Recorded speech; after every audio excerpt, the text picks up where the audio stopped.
Break के बाद एक बार फिर से स्वागत है। बात करेंगे एसीएस राधेश्याम जुलानिया की, जो एक बार फिर से विवादों में है। उनका एक फरमान अब यहां पर मुसीबत बनता नजर आ रहा है, जिसके खिलाफ पंचायत सचिवों ने मोर्चा खोल दिया है। वो उनकी खिलाफत कर रहे हैं। यहां पर फैसला सुनाया गया है कि जिन हितग्राहियों के घर में रंगीन टीवी और कूलर हैं, उन्हें वो बेच देना चाहिए, जिसके बाद प्रधानमंत्री आवास योजना का उन्हें लाभ दिया जाएगा।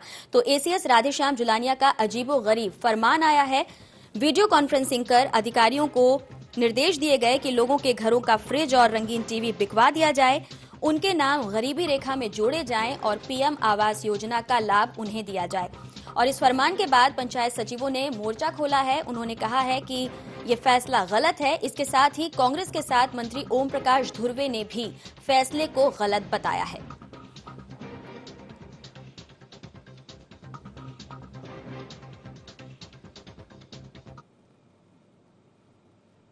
तो ये तो रही अधिकारी के फरमान की बात, जिसका विरोध भी पंचायत सचिवों द्वारा किया जा रहा है। लेकिन हितग्राहियों को क्या वाकई मध्य प्रदेश में प्रधानमंत्री आवास योजना का लाभ मिल पा रहा है, ये भी एक गंभीर विषय है। क्योंकि अगर व्यवस्था की बात की जाए तो पीएम आवास योजना वैसे ही मध्य प्रदेश में लचर दिखाई देती है। खबर के मायनों पर हम गौर करेंगे। अधिकारियों पर इस योजना को लेकर उदासीनता बरतने के आरोप लग रहे हैं। इसे लेकर प्रदेश के कई जिलों में आधा टारगेट भी तय नहीं किया जा सका है। दमोह, सतना, रतलाम, रीवा, खरगोन, सिवनी, बालाघाट में हालात खराब हैं। इन जिलों के 7 सीईओ को निलंबित किया जा चुका है और इसीलिए आनन फानन में एसीएस जुलानिया ने नियमों को लचर करने के निर्देश दिए हैं।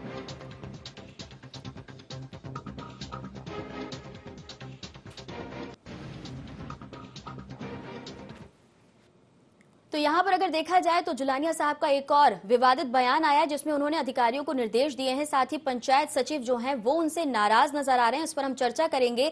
रंजन जी, क्या कुछ लगता है? जुलानिया जो है लगातार विवादों से घिरे नजर आते हैं। लगातार उनके कुछ ऐसे फरमान आते हैं जो ना ही अधिकारियों को हजम होते हैं, ना ही विपक्ष को। और अब खाद्य मंत्री की बात की जाए, वो भी इससे इत्तेफाक नहीं रखते। नहीं, जुलानिया का नाम ही विवाद है। वो एक तरह से पर्यायवाची बन चुके हैं विवाद के। बड़ा देखिए, जो उनका नया फरमान आया है वो पुरानी गलती को ढकने का प्रयास है। पुरानी गलती क्या थी? इन्होंने आनंद फानन में टारगेट पूरा करने के लिए जो प्रधानमंत्री आवास योजना है उसमें हितग्राहियों को चुन लिया जी।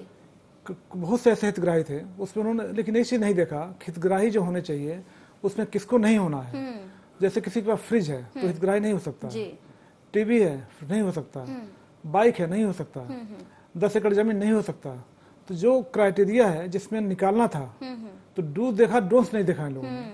उस चक्कर में बहुत से ऐसे लोगों को मिल गया जो कि जिनके पास फ्रिज था या टीवी था या फिर मोटरसाइकिल था। बाद में ख्याल आया इन लोगों को कि तो गड़बड़ हो गया। फिर इन्होंने कहा कि अब उनसे पैसा वापस लो।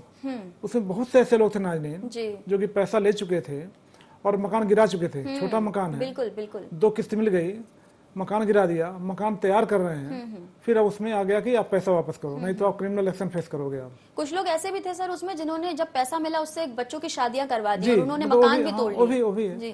तो फिर इनको गलती का एहसास हुआ, उनसे पैसा वापस ले नहीं सकते या क्रिमिनल एक्शन करें। तो खुद की गलती को अब दूर करने के लिए उन्होंने कहा कि नहीं ठीक है, जिनके पास गाड़ी है, मतलब बाइक है, फ्रिज है, टीवी, उनसे कहो कि वो बेच दे, जिससे वो उसमें आ जाए क्राइटेरिया में, फिर गरीब हो जाए। तो इस तरह से तो फ्रॉड हुआ ना। अगर कोई कर रहा है। प्रभु जी, कैसे देखा जाए, सरकार यहाँ पर लोगों को संबल बनाने की बात करती है और गरीब को और गरीब करने के लिए यहाँ पर नुस्खे आजमाए जा रहे हैं कि फ्रिज बिकवा दो, उनका कूलर बिकवा दो, टीवी बिकवा दो। तो कैसे देखा जाए गरीब को और गरीब करने की कवायद? मैं बताऊं आपको, इसमें 2 चीजें हैं। धरातल की चीज अलग है। मैं खुद चूंकि एक गाँव से आता हूँ, वो गाँव जाता भी रहता हूँ। मूल रूप से आप किसी भी योजना की बात करो तो जो क्राइटेरिया है, चाहे प्रधानमंत्री रोजगार इसका हो, आवास योजना का हो, चाहे वो बीपीएल का हो, जो क्राइटेरिया है उस हिसाब से तो मुझे लगता नहीं कोई बचाव हो। अब 2-4% लोग बचे हों तो बचे हों, बट ऐसे लोग नहीं है।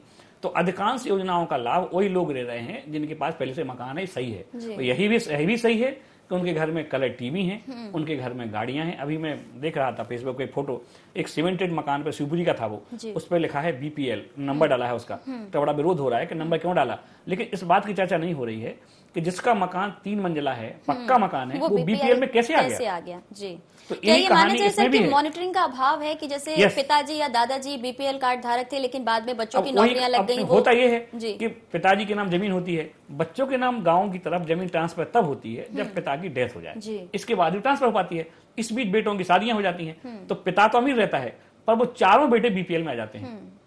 तो मकान पिता का हो गया, तो भले ही उनके पास 4 मंजिल का मकान है, लेकिन वो बेटे के लिए वो प्रधानमंत्री उसमें आवास योजना में डाल देंगे या बीपीएल का कार्ड बनवा लेंगे।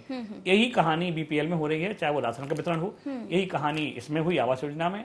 अब चूंकि पुरानी गलती ढकना है, जैसा रंजन जी बता रहे थे, चूंकि मामला फंसने वाला है, इसलिए एसीएस ने कह दिया कि आप इनके फ्रिज कूलर बिकवा दो, तो वो कहने के लिए हो जाएगा। गलतियों को ढकने की कवायद की जा रही है कुल मिलाकर। रंजन जी, क्या ये माना जाए, जिस तरीके से मिश्रा जी ने कहा कि बहुत ही कम परसेंटेज बचा है बीपीएल के लोगों की, अगर हम बात करें जिनके कार्ड होने चाहिए या जिनको जिनके कुछ ऐसे तबके के लोग हैं जो वाकई में गरीब हैं, जिन्हें जरूरत है इन योजनाओं की, तो क्या ये माना जाए कि इन योजनाओं में भी उदासीनता बरती जा रही है? जो शिकायत लेके हितग्राही पहुंचते हैं उनकी जांच नहीं की जाती और इसीलिए सिलसिला लगातार चल रहा है? नहीं, केवल यही योजना नहीं राजदीन, बहुत सी ऐसी योजनाएं हैं।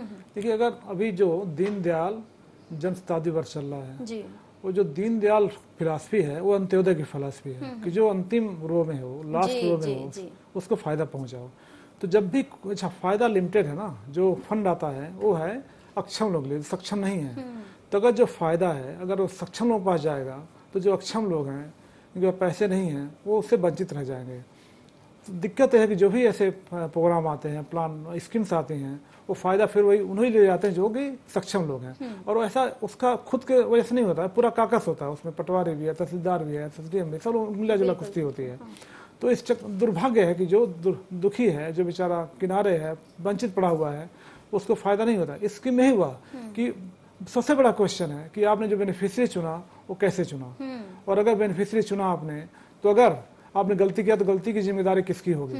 ये तो बात नहीं हो रही है, क्योंकि जिम्मेदारी किसी की, उससे एक्शन क्या ले रहे हैं? ये तो बात की बात है उसको कि टीवी बिकवा दो, तो उसमें ऐसे जिम्मेदार हुए, अगर पूरा डिपार्टमेंट जिम्मेदार हुआ। मिश्रा जी, अब तो ये बात ओम प्रकाश धुर्वे मंत्री उनके संज्ञान में भी आ चुकी है, कांग्रेस ने भी इसमें आरोप लगाए हैं, तो क्या लगता है यहाँ पर राधेश्याम जुलानिया, उनको लेकर किसी तरह का कोई एक्शन देखने को मिलेगा? उनके विरुद्ध किसी तरह की कोई कार्रवाई देखने को मिलेगी? नहीं, उनको अब होना है, दरअसल उसमें चाहिए था, वो तो एसीएस लेवल के अधिकारी हैं, तो उन पर तो कार्रवाई होने से रही। वो तो एक कह के बचेंगे, वो तो वैसे ही कह देते हैं कि मेरा इस्तीफा करवा के दिखाओ और मुझे हटवा के दिखाओ। कई बार बोल चुके हैं, उनका जैसा रंजन जी बोल रहे थे कि विवादित उनका बयान आते ही रहते हैं। लेकिन इसमें मूल रूप से गलती कहां हुई उसको पकड़ा जाना चाहिए। जैसे आपने जब जिनके पास खुद के मकान है, जिनके पास खुद के टीवी, फ्रिज है, मोटरसाइकिल है, उनको कैसे आपने उसमें लाइन में शामिल कर लिया कि इनको आवास दे दो? क्योंकि टारगेट पूरा करना था और अपने लोगों को उपकृत करना था, इसलिए कर दिया। अब जब विरोध हुआ, मामले पकड़ में आए, तो अब आप कहने लग गए कि सब बिकवा दो। अब चूंकि मंत्री ने बोला है, तो सबसे पहले तो होना ये चाहिए, जांच नीचे से शुरू हो कि ऐसी अन्य योजनाएं भी हैं जिनमें ऐसा हुआ है, तो ऐसा क्यों हुआ, क्यों लोगों के नाम जोड़े गए, अब क्यों उनको हटवाने की बात की जा रही है? अब उसका तरीका ये कि हो सकता है, लेकिन यदि ऐसा होता है तो आप जैसे पहले बोल रहे थे, कई लोगों ने पैसे खर्च कर दिए, ये सही बात है, लोगों को पैसे मिलेंगे तो लोग खर्च करते ही हैं, और पैसे तो खर्च होंगे ही होंगे। अब इसका क्या, अब चूंकि मामला इतना गर्मा गया है पॉलिटिक्स में भी और अधिकारियों में भी और कर्मचारियों में भी, इसलिए इसके हल को लेकर के अब सरकार अगला क्या कदम उठाती है, क्योंकि मामला छोटा नहीं है, ये लाखों करोड़ों रुपए का मामला है। प्रभु जी, आपने भले ये कहा कि अधिकारी हैं राधेश्याम जुलानिया जी, उनके ऊपर क्या कार्रवाई होगी, लेकिन रंजन जी, भले इस बात की अगर जांच पड़ताल की भी जाए, उन दोषी अधिकारियों के नाम भी सामने आ जाएं जिन्होंने गलत इन्फॉर्मेशन दी होगी, चलिए हम मान भी लेते हैं कि एक चेन चली होगी जहां पर गलत इन्फॉर्मेशन के बाद वो लगातार झूठे नामों को आगे प्रस्तावित करते रहे, लेकिन जब ये मामला एसीएस राधेश्याम के संज्ञान में आता है, उनका ये कहना कहां तक जायज है कि घरों के फ्रिज और रंगीन टीवी बिकवा दिए जाएं और उन्हें पाते हितग्राही बना दिया जाए? बिल्कुल जायज है, हास्यास्पद है। तो उन्होंने एक्शन भी लिया था, कुछ खिला, जब ये पूरा नहीं कर पाए और उन्होंने पैसे वापस नहीं ले पाए, तो जब आप एक्शन ले तो एक्शन लो आप, ये तो जायज बिल्कुल नहीं सकता। और सेकेंडली मैं जैसे कहा, तो फ्रॉड है, अगर किसी का बाइक हो है तो गवर्नमेंट में कोई आदमी इतनी बड़ी पोस्ट पे बैठा हुआ है और कहेगी आप फ्री, तो आप फ्रॉड कर रहे हो ना, तो फ्रॉड कैसे कर सकते हो आप? तो यानी कि माना जाए कि जिन्होंने लिस्ट तैयार की वो भी दोषी है और उनसे ज्यादा दोषी इस वक्त राधेश्याम जुलानिया होते जा रहे हैं। इन्हें बोल रहा है क्योंकि टारगेट का प्रेशर होगा, तो ये ऐसा कह रहे हैं, जबकि इन्हें कहना ये चाहिए कि इस मामले में कार्रवाई हो, ऐसा हुआ कैसे? बिल्कुल, चलिए बहुत बहुत शुक्रिया हमारे साथ इस चर्चा में हिस्सा लेने के लिए। तो एसीएस राधेश्याम जुलानिया, वैसे तो उनका विवादों से नाता रहा है, लेकिन अब ये विवाद लगातार गहराता जा रहा है क्योंकि विपक्ष ने इसे लेकर तमाम तरह के सवाल खड़े किए। अब देखना होगा कि क्या पूरी चेन की जांच की जाएगी कि किसने गलत नामों की सूची तैयार की और उसके बाद बचाव करने के लिए खुद जुलानिया क्यों आगे आ रहे हैं। इसी के साथ बाखबर में इतना ही, दीजिए इजाजत, नमस्कार।